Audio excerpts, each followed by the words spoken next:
Good morning, students. Yesterday we were reading the chapter The Legend of Northland, and we have read at least three-fourths of the story.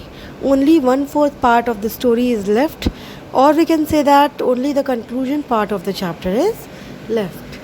I think we have read a story where we have read about Saint Peter, a lady who, and the Saint Peter was preaching all over the world, and then when he was almost fainting with fasting, जब वो पूरा फेंट हो रहा था fast करते करते, तो उसने देखा कि एक लेडी है जो क्या कहते हैं कि एक केक बना रही है, एक उसका केक का स्टोर है, केक बना रही है और हर्थ पे बेक कर रही है, यानी भट्टी पे बेक कर रही है।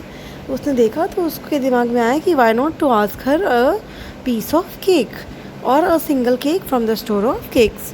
तो उसने क्या किया, लेडी से बोला कि तुम तो अपने केक में से एक स्टोर, जितना बड़ा स्टोर रखा है तुमने, उसमें से एक केक मुझे दे दो। तो लेडी ने कहा कि ओके। तो लेडी गई अंदर। अब क्योंकि लेडी मना तो कर नहीं सकती है कि मैं नहीं दूंगी, जैसे कि मैंने आपसे कल ही बताया था कि हम लोग किसी भी ऑथर को जैसे लिखना होता है जब भी बेटा, तो वो बिल्कुल रियलिस्टिक चीज़ें लिखता है। तो पहले के ज़माने में रियलिटी यही थी कि अगर कोई भी सेंट आ जाता है तो हम उसे मना नहीं कर सकते, हमें उसे कुछ ना कुछ देना ही देना है। उसका अगर वो भूखा है तो उसकी कहीं ना कहीं उसके भूख को मिटाना ही मिटाना है, उसको पानी देना ही देना है। ये सब चीज़ें भले हम लोग खुद ना खाएं, ये चीज़ हो सकती है हम लोग खुद शायद ना खाएं, लेकिन हम लोग को उसे पूरा खाना देना ही देना है कैसे भी करके। तो यहाँ तो उसने देखा था कि इसके पास बहुत सारे केक हैं, तो उसने कहा एक केक दे दो। लेडी बहुत ग्रीडी थी, लेडी ने पहला केक बनाया। और जैसा कि जब हम लोग कोई चीज़ अपने लिए बनाते हैं तो वो हमेशा हमें कम लगती है, लेकिन जब हम लोग दूसरे के लिए बनाते हैं तो वही सेम चीज़ हमें बहुत ज़्यादा लगने लगती है। तो same thing was with the lady बेटा। लेडी ने क्या किया कि सेम जब केक अपने लिए पहली बार बनाया तो उसे बहुत उसको लगता था बहुत छोटा केक है, लेकिन जब सेंट के लिए बनाया तो पहली बार बनाने पे उसे लगा कि बहुत बड़ा केक बन गया है, इतना बड़ा केक थोड़ी ना हम देंगे। तो उसने क्या किया, उस केक को उठा के शेल्फ पे रख दिया। दूसरा केक बनाया तो उसको लगा कि यार हम तो इतना छोटा केक बनाए थे, लेकिन इस बार भी उतना ही बड़ा केक बन गया जितना कि पिछली बार बना था। तो फिर उसका मन हट गया कि अब ये भी केक इतना बड़ा भी मैं दे नहीं पाऊँगी। तो उसने सोचा कि एक छोटा सा केक और बनाते हैं। अब उसने एक स्क्रैप पार्ट लिया, यानी कि छोटा सा पार्ट लिया केक में से और केक के डो में से, और उसको रोल और रोल किया, इतना थिन रोल किया, इतना फ्लैट थिन रोल किया कि जब केक बन के वो तैयार हुआ तो जैसे लग रहा था कि वेफ़र है। वेफ़र मतलब होता है बेटा जैसे अंकल चिप्स वगैरह होते हैं ना, तो वैसे ही वेफ़र्स का साइज़, मतलब इतना पतला उसने केक बनाया था। लेकिन अभी भी क्या हुआ कि उसको वो भी इतना पतला केक भी वो उसको बहुत मोटा और बहुत बड़ा लग रहा था। नाउ शी थॉट कि इतना बड़ा भी केक मैं दे नहीं पाऊँगी, मतलब ये जो इतना पतला सा केक है वो उसको भी देने के लिए रेडी नहीं हो पा रही थी। She was so much selfish. तो इतनी देर में अब आप खुद इमेजिन कर लीजिए कि पहला केक बना, फिर दूसरा केक बना, then it was the third cake. इतने के देर में टाइम भी बहुत सारा बीत गया होगा। तो जितनी देर टाइम पास हो रहा था, time was continuously passing and passing and passing, continuously time pass होते होते तो अब जो सेंट थे उनका जो माइंडसेट था, जो पारा था वो एकदम, यानी कि जो टेम्परेचर था वो एकदम हाई हो गया। वो बिल्कुल गुस्सा हो गए और एंगर लेवल उनका एक्सट्रीम हो गया था। तो उन्होंने कहा कि लेडी, उन्होंने देखा कि लेडी बार बार यही सब कर रही है और लेके नहीं आ रही है कुछ भी केक। तो वो समझ गया कि lady is a very greedy person. तो उन्होंने कहा कि तुम ह्यूमन फॉर्म में रहने लायक नहीं। No, he was very angry. अब वो इस समय बहुत ज़्यादा एंग्री हो गए थे और उन्होंने कहा कि तुम ह्यूमन फॉर्म में रहने लायक नहीं हो, you should be in a some different form. तुमको जो इतना फायर और शेल्टर और फूड और क्लोथ्स वगैरह सब मिल गए हैं, because you are in a human form, तो तुमको सारी चीज़ें गॉड गिफ्टेड मिल गई हैं, फायर और शेल्टर और सब कुछ। तो तुम इसलिए तुम इतनी ग्रीडी हो गई हो and you are too selfish. तुम्हें ये सारी चीज़ें मिलनी ही नहीं चाहिए थी क्योंकि तुम ह्यूमन फॉर्म में रहने लायक हो ही नहीं। अब ह्यूमन फॉर्म में अगर रहने लायक नहीं हो तो क्या करने लायक हो, क्या किस फॉर्म में रहने लायक हो, we will read in the further chapter. Let's read बेटा. Now you shall build as the bird do and shall get your scanty food by boring and boring and boring all day in the hard dry wood. अब जो Saint Peter थे उन्होंने कहा कि तुम्हें तो human form में नहीं होना चाहिए, तुम्हें किस तरह होना चाहिए, तुम्हें बर्ड की तरह होना चाहिए. And shall get your scanty food. Scanty मतलब होता है एनीथिंग बेटा which is very less in amount, मतलब कि बहुत कम जो अमाउंट में होता है वो. अब आप देखते ही होंगे कि बर्ड्स के लिए फूड बहुत ही कम अमाउंट में होता है हमेशा ही. All the time birds always eat the food which is scattered here and there. जो थोड़े बहुत फूड ड्रेन्स या कुछ भी अगर जो बर्ड्स खाती हैं वो इधर उधर पड़े हुए मिल जाते हैं, या कभी ट्रीज़ पे फ्रूट्स मिल गए, या कभी ऐसे कुछ मिल गया तो बर्ड्स को मतलब उनका फूड मिलता है. अदरवाइज़ कोई प्रॉपर फूड नहीं होता है उनका कि वो खा पाएँ कुछ. Okay, I hope you are getting my point कि कहीं पे भी बर्ड्स को कोई फूड देता नहीं है बेटा अलग से. रोज़ रोज़ उनका फूड का कुछ प्रॉपर सिस्टमेटिक वे नहीं होता है. अगर उनको कहीं पड़ा हुआ फूड मिल गया तो वो खा ली, नहीं मिला तो वो नहीं खाई. मतलब उनको फूड को कलेक्ट करने में बहुत ज़्यादा मेहनत होती है, उनकी बहुत ज़्यादा हार्ड वर्क होता है उनका. ओके, तो यहाँ पे ये कह रहा है कि तुम्हें तो बर्ड होना चाहिए ताकि तुम्हें भी फूड को कलेक्ट करने में मेहनत लगे, तुम्हें भी फूड आसानी से ना मिले और तुम्हें भी फूड अपना इधर उधर बिखरा हुआ ही मिले. तुम्हें उसे कलेक्ट करना पड़े और फिर उसे खाना पड़े. तुम्हें एक जगह पे फूड ना मिले, तुम्हें बर्ड होना चाहिए तुम्हें, ताकि बर्ड की तरह तुम भी जाओ अपने फूड को पहले कलेक्ट करो, मेहनत करो, तब जाके फूड तुम्हें मिल पाए. Okay, and then by boring and boring and boring all day in the hard dry wood. और तुम बर्ड होती तब तुम्हें पता चलता कि बर्ड्स को कितनी मेहनत लगती है. वो पूरा दिन all day in the hard dry would, किसी भी वुड में खोद खोद के और उसमें पिक कर करके उसमें एक होल बना के और वहाँ जाके पूरा दिन बोर करती रहती हैं. बोर इन द सेंस बेटा वहाँ पे होल क्रिएट करना, मतलब कि दैट मीन्स जो ट्री में होल क्रिएट होते हैं उसको कहते हैं बोरिंग. तो मतलब पूरे दिन होल क्रिएट करती हैं बर्ड्स और तब जाके फूड कलेक्ट कर पाती हैं और रख पाती हैं. इतना ज़्यादा मेहनत लगता है बर्ड्स को. तो तुम्हें भी बर्ड ही होना चाहिए और तुम्हें भी इतनी ही मेहनत लगनी चाहिए क्योंकि तुम ह्यूमन फॉर्म में रहने लायक नहीं. Okay, then up she went through the chimney never speaking a word and out of the top flue a woodpecker for she was change to a bird. अच्छा, पहले के जो भी होते थे ये मतलब सेंट वगैरह, ये लोग जो भी चीज़ कहते थे या जो भी चीज़ सोचते थे बेटा अपने माइंड में, अगर इन लोगों को कोई चीज़ मतलब चाहिए, फॉर एग्ज़ाम्पल अगर इन लोगों ने सोच लिया कोई चीज़ कि मुझे यही करना है और ये ऐसे ही होना चाहिए, तो ये लोग अपनी इंटीमेट पावर से मतलब इन्हीं इंटरनल पावर से उस चीज़ को कर देते थे. जैसे आपने बहुत सारे अगर माइथोलॉजिकल शोज़ देखे होंगे, रामायण या महाभारत या कोई भी ऐसा शो देखा होगा आपने, तो उसमें आपने देखा होगा कि ये लोग दूर खड़े खड़े ही सारे सेंट वगैरह दूर खड़े खड़े ही बहुत अपने हैंड की पावर से, अपनी इंटरनल मंत्रों की पावर से बहुत सारे जाप ये लोग करते थे, मतलब जप करते थे और बहुत सारे श्लोक वगैरह पढ़ते थे. तो सभी चीज़ों की पावर से, श्लोक की पावर से और अपनी इंटरनल नॉलेज की पावर से ये लोग बस कह देते थे कोई चीज़, मतलब कोई भी चीज़ एक बार रिपीट करते थे, कह देते थे और उसके बाद से वो चीज़ अपने आप हो जाया करती थी.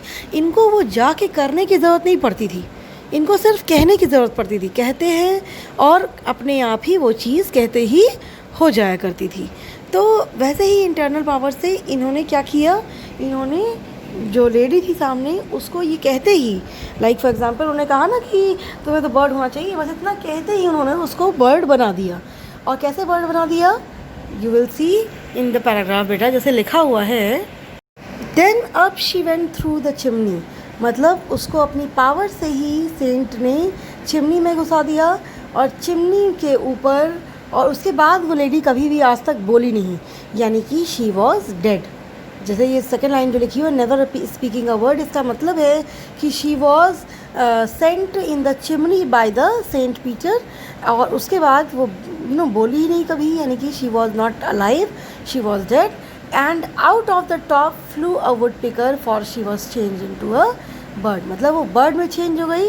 एंड किस बर्ड में चेंज हुई? वुड पिकर में, क्योंकि ऊपर से जब नीचे से वो लेडी जल रही थी, द लेडी वॉज बर्निंग, तो ऊपर से कौन फ्लो हुआ? ऊपर से वुड पिकर फ्लो हुई। तो ये इमेजिन किया था, ये अज्यूम किया था कि ऊपर वो लेडी जो है वो वुड पिकर बन गई। ओके, नाउ अब देखिए आगे क्या होता है, क्यों वुड पिकर बन गई। We will discuss in the last of the chapter. She had a scarlet cap on her head and that was left the same, but all the rest of her clothes were burned black as a coal in the flame. अच्छा, हम लोगों को ये कैसे पता चला कि वही लेडी है जो वुडपेकर बन गई है? उस लेडी ने बेटा, जब वो लेडी फॉर्म में थी, लेडी में मतलब कि के पॉस्चर में थी, तो उसने अपने हेड पे एक रेड स्कारलेट कलर की कैप पहनी हुई थी। ओके, तो जैसे ही वो बर्न हुई नीचे चिमनी में, ऊपर से जब वुडपेकर फ्लू हुई, तो आपने देखा होगा आज भी वुडपेकर के हेड पे एक रेड स्कारलेट कलर का कुछ लगा होता है, यानी कि उसका बॉडी पार्ट जो अबव टॉप बॉडी पार्ट होता है वो उसके हेड पे कुछ रेड स्कारलेट कलर का कलर कुछ होता है। ओके, तो ये अज्यूम कहता है कि वही लेडी का ही रेड स्कारलेट कलर का कैप है जो वुडपेकर के ऊपर भी रेड स्कारलेट कलर में ही रह गया है। ओके, तो देखो लिखा हुआ है she had a red scarlet cap on her head, उसके ऊपर थी, and that was left the same, उसके ऊपर वही रह गया लास्ट में भी, लेटर ऑन भी, क्योंकि आपने वुडपेकर के ऊपर आज भी देखा होगा कि वो सेम रेड स्कारलेट कलर की कैप उसके ऊपर रहती है। But all the rest of her clothes were burn, लेकिन उसके सारे बाकी क्लोथ्स बर्न हो गए, और जैसे कि कोल में बाकी चीज़ें बर्न हो गई थी उसकी बॉडी वगैरह, देन और वैसे ही सेम उसकी सारे और क्लोथ भी बर्न हो गए, बट वो रेड कलर का स्कारलेट कैप वही रह गया, just to give the indication that the lady was turned into a woodpecker. Okay, now moving forward बेटा, and every country school boy has seen her in the wood where she lives in the trees till this very day, boring and boring for food. अच्छा, यहाँ पे school boy से मतलब बेटा school जाने वाले बच्चों से मतलब नहीं है, यहाँ पे स्कूल बॉय से मतलब है, जैसे कि मैं एक एग्ज़ाम्पल अगर दूँ आपको, कि जैसे for example like writing with a pencil, suppose करो writing with a pencil and erasing with a rubber.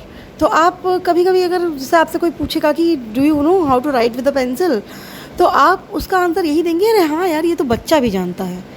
मतलब आप मेरी बात समझ रहे हैं, जैसे कि आपका जो टोन रहता है कहने का वो यही रहता है कि हाँ ये तो बच्चे भी कर लेते हैं, ये काम तो बच्चों को भी आता है, वो काम तो बच्चे भी कर लेते हैं। मतलब इसका है बच्चे, मतलब कोई एक पर्टिकुलर बच्चे की बात नहीं कर रहे हैं, मतलब ये तो बहुत छोटे लेवल का काम है। ओके, तो ये से वैसे ही यहाँ पे भी ये स्कूल बॉय की जो बात हो रही है वो किसी पर्टिकुलर स्कूल बॉय की बात नहीं हो रही है, वहाँ भी ये कहा जा रहा है कि जब वो लेडी टर्न हुई वुडपेकर में, तो कहा जा रहा है कि आज भी हर एक छोटे से बच्चे तक ने देखा है, मतलब हर एक कंट्री के बच्चे ने देखा है, मतलब छोटा से छोटा बच्चा भी ये बात जानता है। क्या जानता है? कि जो वुडपेकर है वो ट्रीज़ में रहती है, वुड में रहती है, और उसको पूरा दिन मेहनत करनी पड़ती है वो फूड को कलेक्ट करने के लिए। आपने खुद भी देखा होगा बेटा, वुडपेकर बहुत मेहनत करती है अपने थोड़े से अमाउंट के फूड को कलेक्ट करने के लिए। फॉर एग्ज़ाम्पल अगर उसे थोड़ा सा भी फूड चाहिए तो वो पूरा दिन अपनी पीक से, अपनी जो बीक होती है, बीक से वो बार बार उसमें होल करती है, पूरे ट्री में होल क्रिएट करके उसके बाद उसमें जाके फूड रखती है और फिर उसके बाद से वो कलेक्ट करके फूड हर जगह से लाती है। तो it is very hard for her, क्योंकि उसको अपने बीक से ही पूरा होल क्रिएट करना होता है। और आप अगर अपने बीक अगर कोई भी बर्ड को इमेजिन करिए वो अपने बीक से कुछ कर रही है, तो it is really very painful for her. तो यहाँ पे लिखा हुआ है कि हर वुडपेकर ऐसा ही काम करती है, और ये बात किसी से छुपी नहीं हुई है, ये बात हर बच्चे ने देखी हुई है। तो एक तरह से ये आपको मॉरल देने की कोशिश कर रहा है बेटा कि अगर आप ग्रीडी हैं तो यू विल सफ़र समथिंग और द अदर, सम और the other negative thing in your life. आप अपनी लाइफ में कुछ ना कुछ तो नेगेटिव फेस करेंगे ही, जैसे कि इस लेडी ने किया था, जिसका जो रिज़ल्ट आया है वो आज पूरी दुनिया देख रही है। यानी कि वो जब लेडी वुडपेकर बन गई थी तो उसके साथ क्या क्या हुआ होगा, मतलब उसको कितनी मेहनत पड़ी होगी, कितना उसको हार्डवर्क करना पड़ा होगा बाय बीइंग अ वुडपेकर, ये आज पूरी दुनिया देख रही है। यहाँ तक कि एक छोटे से छोटा स्कूल का बच्चा भी देख रहा है कि उसको कितनी मेहनत करनी पड़ती है। तो ये सब उसके ग्रीड का नतीजा है। ओके, तो I hope you must have understood the chapter बेटा। The chapter is over now and if you have any problem related to the whole chapter, आप प्लीज़ पूछ लीजिएगा, प्लीज़ आस्क मी। एक बार मैं शॉर्ट समरी दे रही हूँ आपको इस चैप्टर की, कि एक सेंट पीटर था, वो एक लेडी से केक मांगता है। लेडी से केक जैसे ही वो बहुत थक चुका होता है, तो लेडी से केक मांगने के बाद लेडी को लगता है कि मैं उसको सबसे छोटा केक दूँ। वो बार बार केक बनाती है, लेकिन उसका केक जो है उसको उसके हिसाब से बड़ा बन जाता है। वो छोटे केक बनाने के चक्कर में रहती है। तब तक जो सेंट रहते हैं उनका गुस्सा बिल्कुल हाई टेम्परेचर हो चुका होता है एंड सेंट गुस्सा के उस लेडी को कर्ज दे देते हैं। और कर्ज में क्या देते हैं, उस लेडी को वुडपेकर बना देते हैं, ताकि उसको भी समझ में आए कि फूड और जो भी शेल्टर उसको मिला है उसकी वैल्यू क्या है। और हम सब आज देख रहे हैं कि वुडपेकर कितना कुछ झेल रही है अपनी लाइफ में। ओके, तो हियर योर चैप्टर एंड्स बेटा। If you have any problem please do ask me. The next day we will be discussing the question answers of the chapter. Thank you.